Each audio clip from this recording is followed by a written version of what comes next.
for us, for Ukraine, for our president, this is the core element of any peace talks or any negotiations. And our president was very clear. Our delegation in Saudi Arabia was very clear.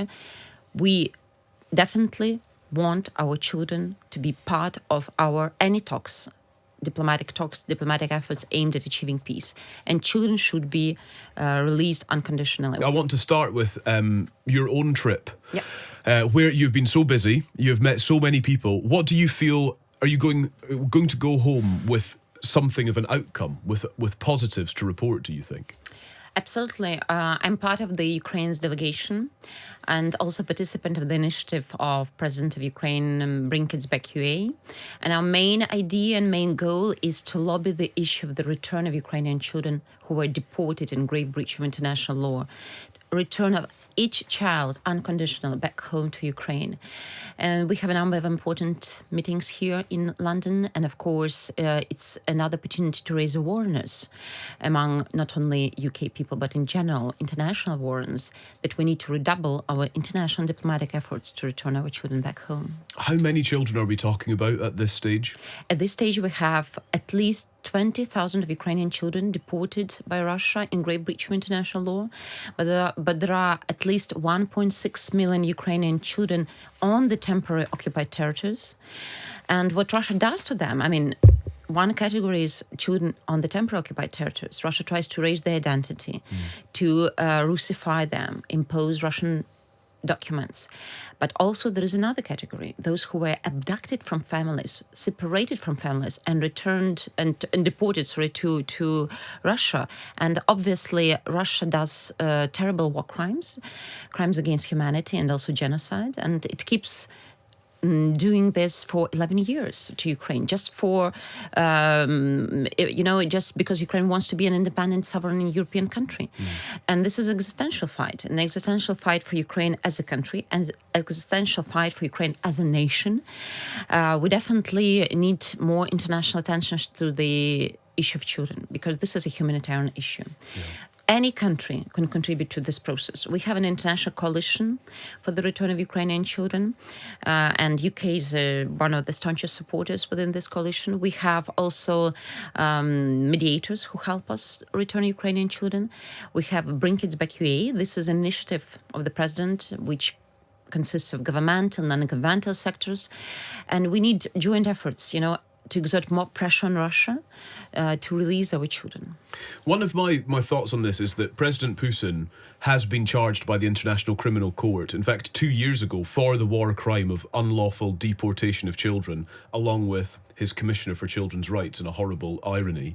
Did that make any difference when it comes to international pressure? Is that what you mean? Is there something that could have a more tangible effect? First and foremost, we need more pressure on Russia to release our children unconditional. Second, we need also pressure to facilitate the access of international missions, international organizations, international monitoring missions to these children. Third, obviously, the issue of their reintegration back in Ukraine, because it's important that they undergo rehabilitation and reintegration. And it's not very easy because Russia brainwashes them with the propaganda. Yeah. Do you feel at this point like the world has abandoned Ukrainian children? I hope so not, because for us, for Ukraine, for our president, this is the core element of any peace talks or any negotiations. And our president was very clear. Our delegation in Saudi Arabia was very clear. We definitely want our children to be part of any talks, diplomatic efforts aimed at achieving peace. And children should be released unconditionally. We also have very constructive dialogue with the US partners. They know about our concerns. They agree that this is a crime. We need to return them. With that in mind, I noted that a joint statement from the US and Russia this week after talks in Saudi Arabia made no reference to the deported children at all. Unfortunately didn't, but our president was very clear that we discussed it during the negotiations in Saudi Arabia and Jeddah, and everyone agreed that it is imperative, not only legal imperative, but it is also a moral imperative that children are back home with their parents. Because, family is something sacred. It's just a bedrock of emotional stability. Children should be reunited with the family. How does Russia It's a horrible thought, but how does Russia use these children? You talked about mediators, and I'm quite fascinated by the fact that there is the possibility of mediating, of somebody getting in there and saying to Russia, look, give us some of these children back, please. And I just wonder how they negotiate. What is the bargain for getting children home? I cannot speak on behalf of the mediators, of course, but these are the countries who could have pressure and could exert pressure on Russia to return.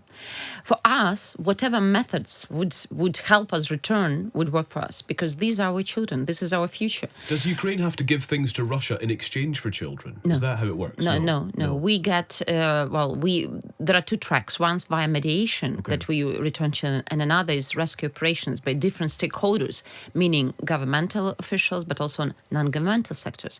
Our NGOs are very, very supportive of this issue, and they are helping us retrace their identity and their roots in Russia and try to get the documents, and then they inform the government offices that we need to return these children. It's very difficult to trace these children in Russia because, as I said, Russia erases their identity. Some children are adopted in inverted commas by Russian families. So this is not adoption in legal sense. Sure. This is deportation. Some children are given, and most children are given, other names and surnames. Many children are too young. They might not remember who their parents are. It's a human tragedy, and this is an issue about humanity. When we consider international partners, there's been a meeting today in Paris led by Sir Keir Starmer and Emmanuel Macron to discuss the coalition of the willing, as it's being referred to. I think one of the most notable things that President Macron of France has said today is that the US remains a viable ally, but that Europe must prepare for some sort of way forward without them if the US chooses not to play a role in all of this, in the grand plan for peace. How does that make you reflect on progress and the possibility of peace? Transatlantic unity is important. European unity is important. Transatlantic security is important, and transatlantic and European security is important. We need to understand that every country should be able to invest in their own also defense capabilities, because no matter what alliances are, and of course we are grateful for any support, at the end of the day, you always have to be ready. You always have to be prepared for any kind of wars that unfortunately do occur, because Russia showed that it is still possible after the Second World War. This year we mark 80 years since the end of the Second World War. And it's been 11 years of this genocidal war of Russia against Ukraine.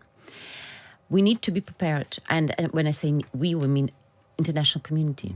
Each country should invest more in stepping up its defense capabilities. But of course, it's about also our own unity and solidarity with other countries. Because of course, it's much more difficult to defend one country when you're alone.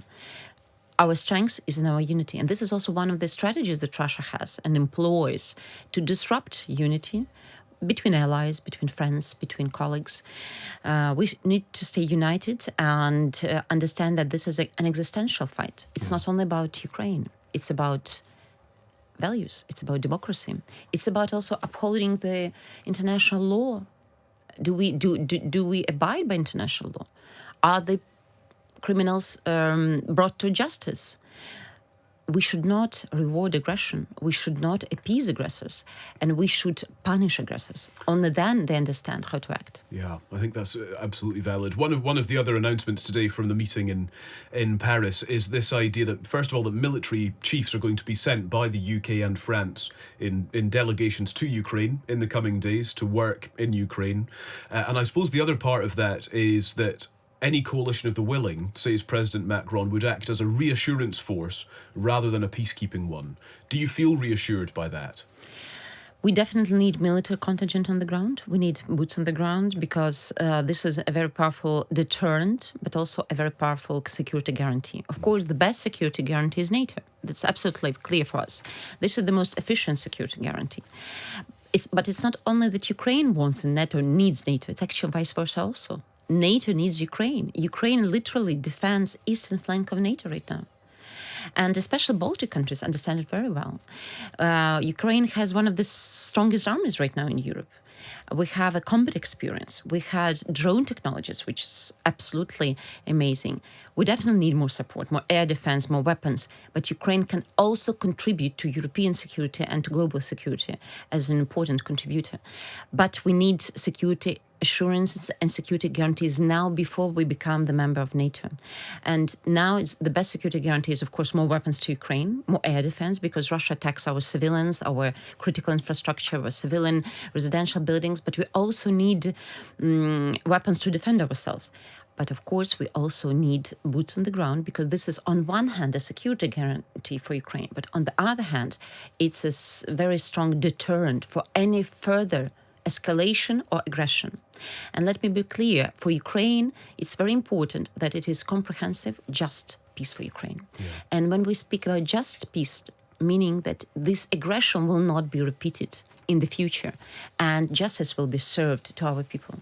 The other part of today's meeting is around sanctions. And Sir Keir Starmer is saying now is not the time to lift sanctions on Russia. Indeed, President Macron and Olaf Scholz of Germany have all rejected Russian demands for sanctions before any truce in the Black Sea, which does surely leave some room for concern, because it will make any progress between the US and Russia even more difficult if Europe is still maintaining sanctions. Now, I suppose we can all see why sanctions should be maintained on Russia, but how can that impasse be unblocked? That's a very good question, but let's remember why the sanctions were imposed in the first place. They were imposed because Russia violated territorial integrity and started aggression against Ukraine. So is this condition lifted? Is territorial integrity of Ukraine restored within international recognized borders? Is the aggression halted? No. And therefore, there are no preconditions, not only for lifting, but even for softening sanctions. On the contrary, sanctions should be stepped up, because Russia understands only the language of force. It should be forced to peace. That's the only alternative, to be honest. Really good to speak to you. Thank you very much. Thank you for your time. And Thank all the best. So much. Thank you so much for hosting me.